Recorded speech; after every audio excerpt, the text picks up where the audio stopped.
Bonjour à toutes et à tous et bienvenue sur mon deuxième podcast. Je suis Estelle Managato, je vis à Zurich et j'aborderai des thèmes qui touchent au comportement limitant et la mise en œuvre qui permet de les dépasser, donc pour changer son état d'esprit. Alors aujourd'hui, nous allons parler de l'autodiscipline.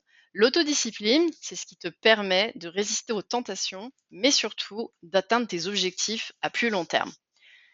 Pour cela, donc je m'appuierai sur le livre de Martin Meadows qui a écrit Comment développer l'autodiscipline. J'utiliserai également un autre document que je partage ici qui s'appelle le Continuum motivationnel. Alors, ce que j'aime bien dans ce livre, c'est qu'à la fin, Martin Meadows, il donne 6 astuces qui permettent de rester discipliné.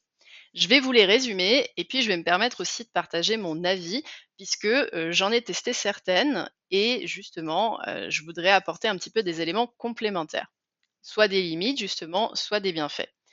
Donc, la première astuce que donne Martin, c'est le fait de se sanctionner dans le cas où l'on brise une de ces résolutions qu'on a mis en place pour être plus autodiscipliné. Alors, cette astuce, je trouve qu'elle a ses limites parce que déjà d'une, elle est basée sur des motivations externes, donc qui sont extrinsèques et les motivations extrinsèques, ça peut faire ressentir, de la culpabilité, de la honte ou amener à satisfaire finalement des attentes sociales. On la met aussi en place parfois quand on veut obtenir une récompense ou éviter une punition.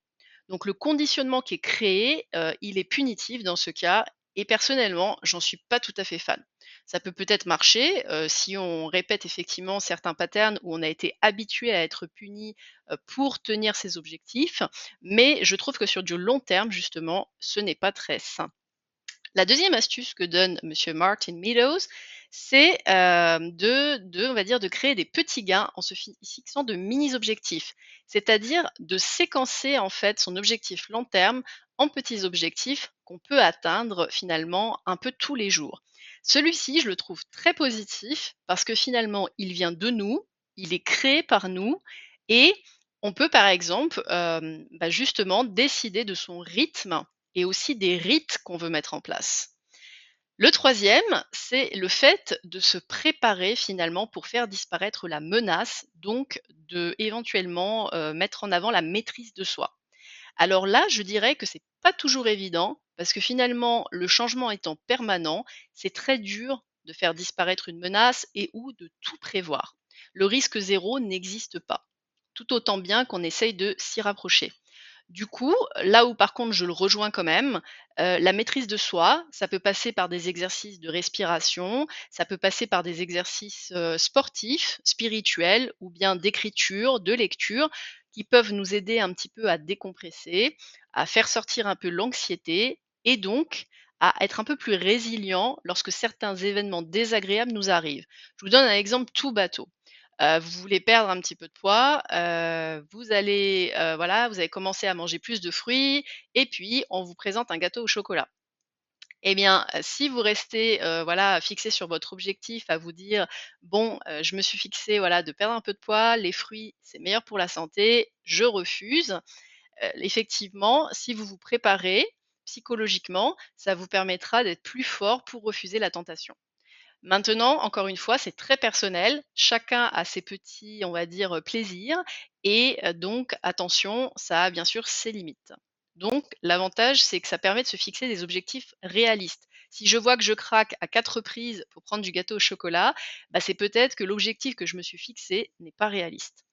Le quatrième point, c'est le fait justement de s'offrir une récompense quand on a réussi avec un petit plaisir. Donc par exemple, j'ai réussi à rendre mon examen en temps et en heure, eh bien je vais, me permettre, voilà, d'aller me faire un petit cinéma, je vais aller marcher dans la nature, je vais, aller rencontrer des amis.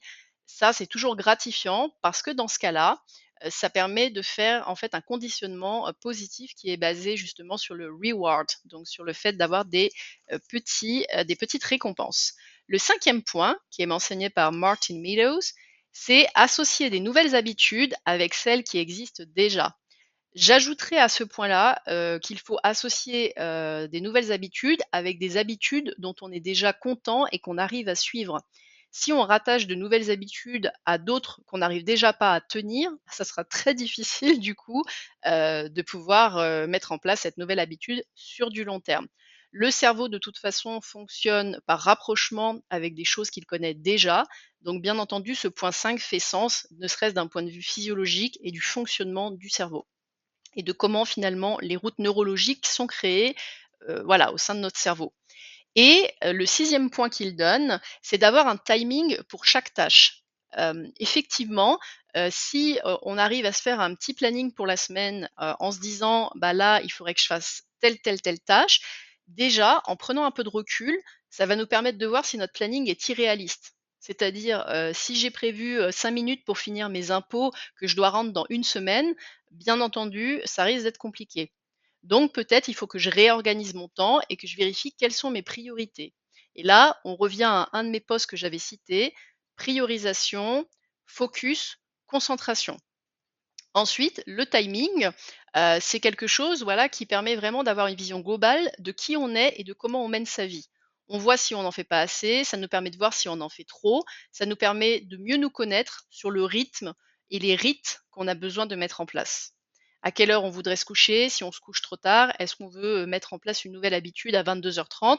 Qu'est-ce que je dois bouger dans ma vie pour que j'arrive à tenir cette habitude? Et est-ce que c'est quelque chose qui me fera du bien? Voilà, donc les 6 points sont finis. Moi, je rajouterais toujours que le plus important, c'est de toujours vérifier si on part bien d'une activité qui est réalisée pour elle-même, par intérêt et par plaisir, c'est-à-dire la régulation intrinsèque. C'est une des motivations qui permettra de nous donner une grande autonomie et d'avancer sur du long terme parce que ça vient de nous, on met en place toutes ces démarches en partant de nous et pour notre besoin.